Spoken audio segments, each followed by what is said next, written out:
Salut, aujourd'hui sur Westrack Radio, on est avec Insolent Show pour parler de leurs 3 prochaines dates au Magdeads le 15 novembre avec Kumusta et Omni, Clowns et Pink Flamingos le 28, Cara Cara plus Gasoline au Magdeads le 30 toujours.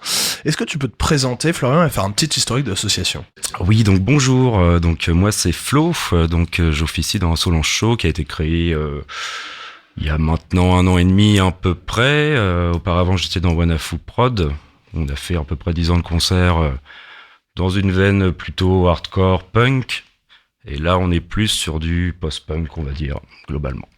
Yes, et du coup, est-ce que c'est terminé Wanafu Alors non, c'est pas forcément terminé, c'est-à-dire que plus personne s'en occupe. Après, après si une date se fait un moment, oui, c'est quelque chose qui peut se faire encore, je pense. T'as fait une partie de la programmation du West Park, notamment avec la jungle. Est-ce que tu peux nous faire un petit retour de ton expérience, de comment ça s'est passé avec l'équipe, tout ça? Ça s'est très bien passé, écoute. En fait, ce qui s'est passé, tout simplement, c'est que j'avais calé la jungle au Magdeads, sans forcément penser qu'il y avait le West Park en même temps.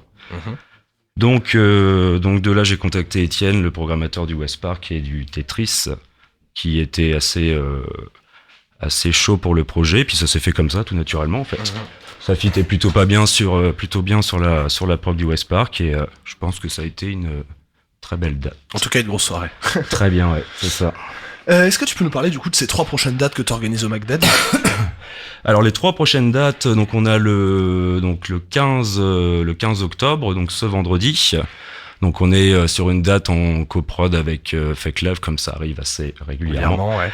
Et donc là on est sur Omni, donc c'est un trio d'Atlanta qui fait du post-punk un peu pop lo-fi, on va dire. Donc c'est des riffs un peu dézingués, des mélodies plutôt sympas. Et ils sont signés sur Sub Pop Records. Yes. Qui est le label de King Tuff, de Metz, de Moaning, qui a été aussi le label de Nirvana entre autres, et de Madoni. Un historique chez les indépendants. C'est ça. Et donc en première partie, ce sera les copains de Kumusta, qui sont de Rouen, qui viennent juste de sortir leur premier EP. Qui tabasse bien. Et qui tabasse super bien, ouais. Et qui font du bon punk anglais à la Slaves, à la Idols, tout ça, et ça marche très bien et c'est très très classe. Est-ce que c'est pas un peu la nouvelle vague du rock anglais, cette espèce de vibe très syncopée avec une espèce de gouaille d'anglish en permanence? T'as clairement ça, ouais. T'as une nouvelle scène, ouais, avec Idols, je dirais, qui est en tête du truc, et avec le gros accent cockney, des bons gros riff punk, et ouais, c'est pas mal une scène qui existe depuis peut-être 5-6 ans, on va dire, je pense, quelque chose comme ça. Puis ouais, c'est pas mal. Yes. Et du coup, pour la suite, le 28 novembre, on a Clowns, punk hardcore à l'ancienne. Ouais, ça c'est une date dont on est super content pour le coup, parce qu'on s'attendait vraiment pas à les avoir. Ils sont signés sur Fat Wreck, qui est le label de NoFX, qui est pas trop mal quand même comme label punk, on va dire. Et c'est du gros punk australien, c'est fast, ça tabasse, et je pense, à mon goût, c'est pas mal un des meilleurs groupes punk qui est en ce moment d'ailleurs. Donc c'est très cool de les avoir au Mac. C'est pas improbable. D'ailleurs, avec Pink Flamingos en première partie, pour un côté plus punk rock californien. Puis ça coulait d'autres sources, on va dire, de caler Pink Flamingos avec eux, parce que c'est un peu le groupe punk rock. Donc c'est plus punk rock que punk quand même pour le coup. Clan c'est plus punk que punk rock, on va dire. Et ça me paraissait logique en fait. C'est le premier groupe qui m'est venu en tête. Et Bertrand, étant un grand fan de Clowns, a forcément accepté le projet. Et puis voilà.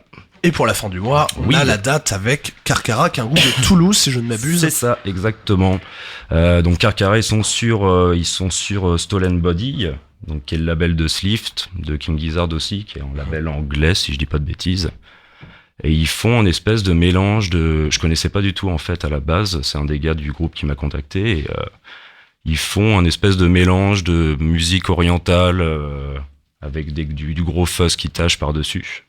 Et c'est plutôt chouette. Ça ressemble un peu à Slift dans l'idée. Ça ressemble un peu à Slift, ouais. Il y a cet esprit un peu expérimental, morceau long aussi. Ouais, ils ont quand même un morceau de 8 minutes sur leur premier album qui est super bien aussi d'ailleurs. Ouais, du coup, en première partie, on a Gasoline, qui avait déjà fait la première partie de Zigzag quelques mois. De Ben Salad, ouais. Ouais. C'est cool quoi. rock 60s, 70s. C'est une recette simple en fait. Ce qu'ils font, je pense, c'est du rock and roll, c'est des riffs banals dans le sens positif du terme, et puis ça marche bien, et puis c'est des copains aussi, puis ils ont un charisme de ouf tous les deux sur scène, parce que c'est un duo guitare-batterie. Et ouais, bah voilà, c'est top, quoi. Super. Et du coup, pour finir un peu l'interview, ce serait quoi le concert de rêve que tu souhaiterais organiser au Havre et dans quelle salle? Oula. Quelle salle Bon, je sais pas, j'ai le Normandie qui me vient en tête, par exemple, qui est un peu une salle mythique havraise, qui a une façade de ouf, qui est complètement défraîchie d'ailleurs, et je sais pas ce qui va en advenir de cet endroit un jour. Après, le groupe, je pense pas que j'ai vraiment de groupe de rêve que je veux faire jouer, quoi, mais je l'ai démarré dans l'idée de faire jouer KVB, chose qui s'est faite. Wanafu, on avait démarré dans l'idée de faire jouer Zeke, chose qui ne s'est pas faite, et The Adolescence, qui s'est fait. Donc c'est vrai que je pense que quand on démarre une asso, on a tendance à avoir envie de faire jouer un groupe en premier lieu, comme ça a été le cas pour Ben Salah, je crois, avec Leftover Crack et Anti-Flag. Mais après, non, un groupe de rêve, non, j'ai pas forcément d'idées qui me viennent en tête immédiatement. Faudrait que je réfléchisse à la question. Eh bien, merci Florian d'être venu nous voir à West Track plaisir. Radio pour parler de la date du 15, du 28 et du 30, toujours au McDead's pour 3 soirées post-punk, punk, rock'n'roll, comme il se doit. C'est ça. Merci et à une prochaine fois. Je t'en prie, salut.